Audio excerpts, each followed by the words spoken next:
देखिए हीरा एक्सप्रेस 12 सितंबर से आपके नजदीकी सिनेमा घरों में। हिमाचल प्रदेश में जहां एक और भारी बारिश और बादल फटने जैसी आपदाओं की वजह से जनजीवन अस्त व्यस्त हो चुका है, वहीं पहाड़ी इलाकों में बर्फबारी भी शुरू हो गई। बात करें लाहौल स्पीति के बारालाचा की, तो यहां सीजन की पहली बर्फबारी शुरू हो गई है, जिससे बारालाचा टॉप पर 3 ट्रक फंस गए, जिसके बाद पुलिस को रेस्क्यू कर फंसे ट्रकों को निकालना पड़ा। हिमाचल में ऊंचे पहाड़ों पर बर्फबारी, निचले इलाकों में भूस्खलन और भारी बारिश की वजह से नदियों का बढ़ता जलस्तर लोगों के लिए मुश्किलों का सबब बनता जा रहा है। जगह जगह सड़कें बंद हो गई हैं, कई घर गिर गए हैं, लोगों को सुरक्षित स्थानों पर पहुंचाया जा रहा है। वहीं रामपुर से शिमला आ रही एक प्राइवेट बस बीथल के पास हादसे का शिकार हो गई। पहाड़ी से अचानक बड़ी बड़ी चट्टानें गिरकर बस पर आ गिरी। इस हादसे में 2 महिलाओं की मौके पर मौत हो गई और करीब 15 यात्री घायल हो गए।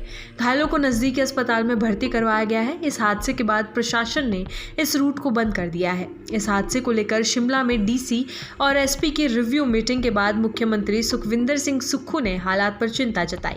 साथ ही उन्होंने बताया कि राज्य सरकार ने एयरफोर्स से 5 हेलीकॉप्टर मांगे हैं। इन हेलीकॉप्टरों की मदद से भरमौर और अन्य दुर्गम इलाकों में फंसे श्रद्धालुओं और यात्रियों को सुरक्षित निकाला जाएगा। भारी बारिश और भूस्खलन के चलते शिक्षा विभाग ने 7 सितंबर तक सभी सरकारी और प्राइवेट स्कूल कॉलेजों में छुट्टी की घोषणा कर दी है। इस दौरान शिक्षण और गैर शिक्षण स्टाफ को भी छुट्टी दी गई है। शिक्षा सचिव राकेश कंवर ने आदेशों में कहा कि स्कूलों के मुखिया सुनिश्चित करें कि अगले 4 दिन तक ऑनलाइन कक्षाएं चलती रहें। मंडी जिले के जोगेंद्र नगर उपमंडल के कुंडनी गांव में पहाड़ दरकने से 10 घर पूरी तरह जमीनदोज हो गए। वहीं 6 से ज्यादा घरों में दरारें आ गई और वे गिरने के कगार पर हैं। प्रशासन ने तुरंत गांव को खाली करवाया और 24 परिवारों को सुरक्षित स्थानों पर शिफ्ट किया गया है। कुल्लू के अखाड़ा बाजार में देर रात हुए भूस्खलन की चपेट में 2 घर आ गए।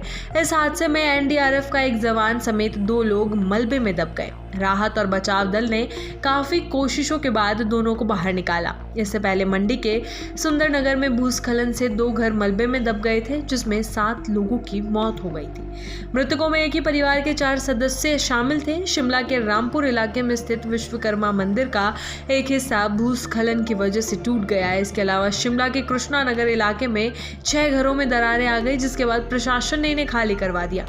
हिमाचल में लगातार बारिश की वजह से नदियां और नाले उफान पर हैं। जगह जगह भूस्खलन से सैकड़ों सड़कें बंद हो चुकी हैं। बिजली और पानी की सप्लाई भी कई इलाकों में बाधित है। प्रशासन लगातार अलर्ट पर है और लोगों से अपील की जा रही है कि वे सुरक्षित स्थानों पर रहें और अनावश्यक यात्रा से बचें। सीएम सुक्खू ने कहा कि केंद्र सरकार से भी मदद मांगी गई है। एनडीआरएफ और सेना की टीमें कई जिलों में तैनात कर दी गई है। हिमाचल प्रदेश इस समय प्राकृतिक आपदा की मार झेल रहा है। भारी बारिश, भूस्खलन और बर्फबारी ने लोगों की मुश्किलें बढ़ा दी है। लगातार हो रहे हादसों से अब तक कई लोगों की मौत हुई है, सैकड़ों लोग घायल हुए हैं और हजारों लोग प्रभावित हुए हैं। सरकार लगातार बचाव और राहत कार्यों में जुटी है। देखिए हीरा एक्सप्रेस 12 सितंबर से आपके नजदीकी सिनेमा घरों में।